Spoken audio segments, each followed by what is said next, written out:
ಸತ್ಯದ ಬೆಳಕಿನಲ್ಲಿ ನಮ್ಮ ವರದಿ, ನಮ್ಮ ಧ್ವನಿ, ಜನರ ವಿಶ್ವಾಸದ ಪ್ರತಿಬಿಂಬ. ಚಿತ್ರದುರ್ಗ ಜಿಲ್ಲೆಯ ತುರುವನೂರು ಹೋಬಳಿಯ ರೂಮಗಟ್ಟೆ ಗ್ರಾಮದಲ್ಲಿ ಜಮೀನಿಗೆ ಸಂಬಂಧಿಸಿದ ರಸ್ತೆ ಸಮಸ್ಯೆ ತೀವ್ರ ಸ್ವರೂಪ ಪಡೆದುಕೊಂಡಿದ್ದು, ಈ ವಿಚಾರದಲ್ಲಿ ಸಂಬಂಧಪಟ್ಟ ಅಧಿಕಾರಿಗಳ ನಿರ್ಲಕ್ಷ್ಯದ ವಿರುದ್ಧ ಗ್ರಾಮಸ್ಥರು ತೀವ್ರ ಅಸಮಾಧಾನ ವ್ಯಕ್ತಪಡಿಸಿದ್ದಾರೆ. ಗ್ರಾಮಸ್ಥರ ಪ್ರಕಾರ ಹಲವು ವರ್ಷಗಳಿಂದ ಬಳಕೆಯಲ್ಲಿರುವ ದಾರಿಯಲ್ಲಿ ಸಂಚರಿಸಲು ಅವಕಾಶ ನೀಡಬೇಕು ಎಂಬುದು ಒಂದು ಗುಂಪಿನ ಒತ್ತಾಯವಾಗಿದ್ದರೆ, ಮತ್ತೊಂದು ಗುಂಪು ನಕ್ಷೆಯಲ್ಲಿ ಅಂದರೆ ನಕಾಶೆಯಲ್ಲಿ ಉಲ್ಲೇಖಿತವಾಗಿರುವ ಮಾರ್ಗವನ್ನೇ ರಸ್ತೆಗಾಗಿ ಒದಗಿಸಬೇಕು ಎಂದು ಆಗ್ರಹಿಸುತ್ತಿದೆ. ಈ ಭಿನ್ನಾಭಿಪ್ರಾಯದಿಂದ ಗ್ರಾಮದಲ್ಲಿ ಉದ್ವಿಗ್ನ ವಾತಾವರಣ ನಿರ್ಮಾಣವಾಗಿದ್ದು, ಸಮಸ್ಯೆ ದಿನೇ ದಿನೇ ಗಂಭೀರ ಸ್ವರೂಪ ಪಡೆದುಕೊಳ್ಳುತ್ತಿದೆ ಎನ್ನಲಾಗಿದೆ. ಈ ರಸ್ತೆ ವಿವಾದಕ್ಕೆ ಶಾಶ್ವತ ಪರಿಹಾರ ಕಂಡುಹಿಡಿಯಬೇಕಿದ್ದ ತಹಶೀಲ್ದಾರ್ ಕಚೇರಿ ಹಾಗೂ ಕಂದಾಯ ಇಲಾಖೆಯ ಅಧಿಕಾರಿಗಳು ಸೂಕ್ತ ಕ್ರಮ ಕೈಗೊಳ್ಳದೆ ಮೌನ ವಹಿಸಿದ್ದಾರೆ ಎಂಬ ಆರೋಪಗಳು ಕೇಳಿಬಂದಿವೆ. ಅಧಿಕಾರಿಗಳ ಸಮರ್ಪಕ ಮಧ್ಯಸ್ಥಿಕೆ ಹಾಗೂ ಸ್ಪಷ್ಟ ಮಾರ್ಗದರ್ಶನದ ಕೊರತೆಯಿಂದ ಗ್ರಾಮದಲ್ಲಿ ಗೊಂದಲ ಮತ್ತಷ್ಟು ಹೆಚ್ಚಾಗಿದೆ ಎಂದು ಸ್ಥಳೀಯರು ದೂರಿದ್ದಾರೆ. ಇದೇ ವಿಚಾರವಾಗಿ ತಹಶೀಲ್ದಾರ್ ಕಚೇರಿಯಲ್ಲಿ ನಡೆದ ಸಭೆ ವೇಳೆ ಎರಡು ಗುಂಪುಗಳ ನಡುವೆ ತೀವ್ರ ವಾಗ್ವಾದ ಉಂಟಾಗಿ ಅದು ಘರ್ಷಣೆಯ ಹಂತಕ್ಕೂ ತಲುಪಿದ ಘಟನೆ ನಡೆದಿದೆ ಎಂದು ತಿಳಿದುಬಂದಿದೆ. ಸರ್ಕಾರಿ ಕಚೇರಿಯಲ್ಲಿ ಈ ರೀತಿಯ ಜಟಾಪಟಿ ನಡೆದಿದ್ದರೂ ಅಧಿಕಾರಿಗಳು ಗಂಭೀರವಾಗಿ ಪರಿಗಣಿಸದೆ ನಿರ್ಲಕ್ಷ್ಯ ತೋರಿದ್ದಾರೆ ಎಂಬ ಆರೋಪವೂ ಕೇಳಿಬಂದಿದೆ. ತಹಶೀಲ್ದಾರ್ ಕಚೇರಿಯಂತಹ ಸ್ಥಳದಲ್ಲಿ ಪರಿಸ್ಥಿತಿ ಕೈಮೀರಿದರೆ ಗ್ರಾಮ ಮಟ್ಟದಲ್ಲಿ ಮತ್ತಷ್ಟು ಉಗ್ರ ಘಟನೆಗಳು ನಡೆಯುವ ಸಾಧ್ಯತೆ ಇದೆ. ಆದ್ದರಿಂದ ಸಂಬಂಧಪಟ್ಟ ಅಧಿಕಾರಿಗಳು ತಕ್ಷಣ ಮಧ್ಯಪ್ರವೇಶಿಸಿ ನ್ಯಾಯಸಮ್ಮತ ಹಾಗೂ ಶಾಶ್ವತ ಪರಿಹಾರ ಒದಗಿಸಬೇಕು ಎಂದು ಗ್ರಾಮಸ್ಥರು ಒತ್ತಾಯಿಸಿದ್ದಾರೆ. ಕಾನೂನು ಸುವ್ಯವಸ್ಥೆಗೆ ಧಕ್ಕೆಯಾಗುವ ಮುನ್ನ ಜಿಲ್ಲಾಡಳಿತ ಹಾಗೂ ಕಂದಾಯ ಇಲಾಖೆ ಎಚ್ಚೆತ್ತುಕೊಂಡು ಸಮಸ್ಯೆ ಬಗೆಹರಿಸಬೇಕೆಂಬುದು ಸಾರ್ವಜನಿಕರ ಆಗ್ರಹವಾಗಿದೆ.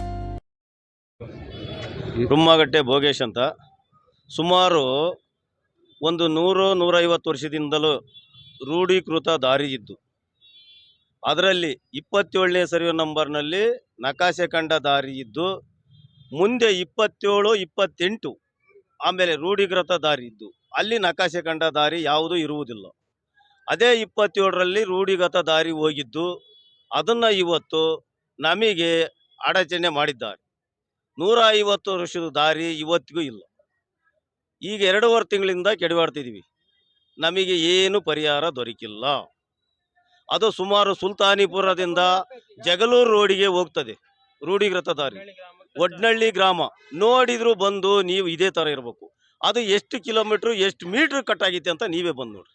ಎಷ್ಟು ಮೀಟ್ರ್ ಕಟ್ ಆಗೈತೆ, ಯಾರು ಕಟ್ ಮಾಡಿದ್ದಾರೆ, ಎಲ್ಲಿಂದ ಎಲ್ಲಿ ಕಟ್ ಮಾಡಿದ್ದಾರೆ, ಎಲ್ಲ ಎರಡೂ ಕಡೆ ಬಿಟ್ಟಿದ್ದಾರೆ. ಒಂದು ಕಡೆ ಸೆಂಟ್ರಿಗೆ ಯಾವ ಕಡೆಯಿಂದ ಯಾವ ಕಡೆ ಕಟ್ ಆಗೈತೆ ಬಂದು ನೋಡ್ರಿ.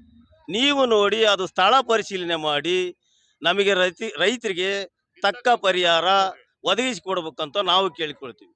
ಇದೇ ಮುಖಾಂತರ ಇದೇ ತೊಂದರೆ ಆದರೆ ರೈತರು ಅವರು ಏನು ಆಗ್ತಾರೋ ಆಮೇಲೆ ಸರ್ಕಾರದ ಹೊಣೆ, ಆಫೀಸರ್ಗಳೇ ಸತ್ಯ ಹೊಣೆ ಆಗುತ್ತಾರೆ.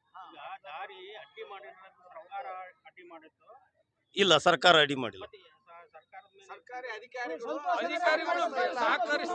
ನಮಗೆ ಸಹಕರಿಸ್ತಿಲ್ಲ. ನಾಗರಾಜ್ ಅಂತ, ಸುಲ್ತಾನಿಪುರ ಗ್ರಾಮದ ರೈತರು ನಾವು. ಸುಮಾರು 150-200 ವರ್ಷದಿಂದ ನಮ್ಮ ತಾತ ಮುತ್ತಾತರ ಕಾಲದಾಗಲಿದ್ದ ಈಗೇನು ನಾವು ದಾರಿ ವಿಚಾರಕ್ಕೆ ತಾಲೂಕು ಆಫೀಸಿಗೆ ಬಂದಿದ್ದೀವಲ್ಲ, ಆ ವಿಚಾರಕ್ಕೆ ಅಡ್ಡಾಡ್ತಾ ಇದ್ದೀವಿ ನಾವು. ಆದರೆ ನಕಾಶಿ ದಾರಿಯಲ್ಲಿ ಇತ್ತೋ ಇಲ್ಲೋ ನಮಗೆ ಅದು ಗೊತ್ತಿಲ್ಲ. ಆದರೆ ಎಲ್ಲರಿಗೂ ಅನುಕೂಲ ಆಗಲಿ ಅನ್ನೋ ರೀತಿಯಿಂದ ಯಜಮಾನರೆಲ್ಲ ಮಾತಾಡ್ಕೊಂಡು ಎಲ್ಲ ಇಡೀ ಅಲ್ಲಿ ಏನು ಜಮೀನ್ದಾರದಾರ ಎಲ್ಲ ಜಮೀನ್ದಾರ ನಡ ಸೆಂಟ್ರಿನಲ್ಲೇ ಹೋಗಿರ್ತಕ್ಕಂಥ ದಾರಿ. ಅಲ್ಲಿ ಸುಮಾರು 150 ವರ್ಷದಿಂದ ಓಡ್ಕೊಂತ ಬಂದಿರತಕ್ಕಂಥ ದಾರಿನ ಸಂತೋಷ್ ಕುಮಾರ್ ಅನ್ನೋರು ಇವತ್ತು ನಮಗೆ ಅಡ್ಡಿಪಡಿಸ್ತಿದ್ದಾರೆ. ಎಷ್ಟು ಅಲ್ಲಿ ಸೆಂಟ್ರಲ್ಲಿ ಈ ಕಡೆ ರೂಮಗಟ್ಟೆ ಸುಲ್ತಾನಿಪುರದಿಂದ ಬರ್ತೀವಿ ಸೆಂಟ್ರಿಗೆ, ಅಲ್ಲಿಂದ ಮತ್ತೆ ಒಡ್ನಳ್ಳಿ ದಾರಿನೂ ಕಂಪ್ಲೀಟ್ ಐತೆ ಸರ್. ಅಲ್ಲಿ ಸೆಂಟ್ರಿನಾಗ 30-40 ಅಡಿ ದಾರಿನ ಸಂತೋಷನವರು ಮತ್ತು ಇನ್ನೊಬ್ಬ ಸಂತೋಷನವರು ಇವರು ಸುಮಾರು ವರ್ಷದಿಂದ ತರಲೆ ಮಾಡ್ಕೊಂತಲೇ ಇದ್ದಾರೆ.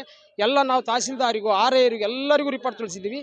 ಈಗ ಮಳೆ ಬಂದು ನಮಗೆ ಕಷ್ಟ ಆಗಿದೆ. ಬೀಜ ಗೊಬ್ಬರ ತಗೊಂಡೋಗಿ ಬಿತ್ತೋದು, ನಾವು ರೈತಾಪಿ ಜನ ಭೂಮಿನ ಅವಲಂಬಿಸಿರ್ತಕ್ಕಂಥ ಜನ ರೈತರಾಗಿರೋದ್ರಿಂದ ದನ ಕರುಗಳಿಗೆ ಹೊಡ್ಕೊಂಡು ಹೋಗೋಕ್ಕಾಗ್ತಿಲ್ಲ. ಮಳೆ ಬಂದು ಅಲ್ಲಿ ಹೊಲ್ದಕ್ಕೆ ಹೋದ ತಕ್ಷಣ JCB ಟ್ರೆಂಚ್ ಹೊಡೆದಾರೆ, ಈ ಕಡೆನೂ ಟ್ರೆಂಚ್ ಹೊಡೆದಾರೆ, ಆ ಕಡೆ ಹಿಂಭಾಗನೂ ಟ್ರೆಂಚ್ ಹೊಡೆದಾರೆ. ನೀವು ಬಂದು ನೋಡಿ, ತಾರೈ ಕರ್ಕೊಂಡೋಗಿ ವಿಯ ಕರ್ಕೊಂಡೋಗಿ ಎಲ್ಲ ತೋರಿಸಿದ್ದೀವಿ. ತೋರಿಸಿದ್ರೆ ಅವರು ನಕಾಶೆಯಲ್ಲಿ ದಾರಿನ ಇಲ್ಲಿ ಐತೆ ನೋಡಪ್ಪ ಅಂತ ತೋರಿಸ್ತಾರೆ. ಆದರೆ ಅಲ್ಲಿ 27 ಸರ್ವೆ ನಂಬರಿಗೆ ಅಷ್ಟೇ ಐತೆ, ಮುಂದೆ ಇನ್ನೂ 26-28 ಸರ್ವೆ ನಂಬರಿಗೆ ದಾರಿ ಇಲ್ಲ ಅಂತ ಹೇಳ್ತಿದ್ದಾರೆ. ಆದರೆ ರೂಢಿಗತ ದಾರಿ ಆಗಿರ್ತಕ್ಕಂಥದ್ದು ಅದು ಸೀದಾ ಇಲ್ಲಿಂದ ಒಂದು ಹಳ್ಳಿವರೆಗೂ ತಲುಪುತ್ತೆ. ಆ ದಾರಿಗೆ ಸೆಂಟ್ರಲ್ಲಿ ಈ ಸಂತೋಷ್ ಅನ್ನೋರು ಇನ್ನೊಬ್ಬ ಸಂತೋಷ್ ಅನ್ನೋ ಇಬ್ಬರು ಸೇರಿ ಈ ಅಡಿಕೆ ಗಿಡದಿಂದ ಮಧ್ಯೆ ದಾರಿನ ಬಂದ್ ಮಾಡಿ ಕುತ್ಕೊಂಡಿದ್ದಾರೆ. ಇವತ್ತು ನಾವು ತಾಲೂಕು ಆಫೀಸಿಗೆ ಬಂದಿರೋ ಉದ್ದೇಶ ನಮಗೆ ದಾರಿ ಎಲ್ಲಾದರೂ ಓಡೋಕ್ಕೆ ನಮಗೆ ದಾರಿ ಅನುಕೂಲ ಮಾಡಿಕೊಡ್ರಿ ಅನ್ನೋ ರೀತಿಯಿಂದ ಬಂದಿದ್ದೀವಿ. ಅವ್ರು ತಾತ್ಕಾಲಿಕವಾಗಿ ಮುಂದೆ ನಕಾಶೆ ಎಲ್ಲೈತೆ ಏನು ಅದೆಲ್ಲರೂ ಮಾಡಲಿ ಅವರು. ಈಗ ತಾತ್ಕಾಲಿಕ ನಾವು ಬಿತ್ತಕ್ಕೆ ವ್ಯವಸ್ಥೆ ಮಾಡಿಕೊಡ್ಬೇಕಲ್ಲ ಸರ್, ಆ ಉದ್ದೇಶಕ್ಕೆ ಬಂದಿದ್ದೀವಿ.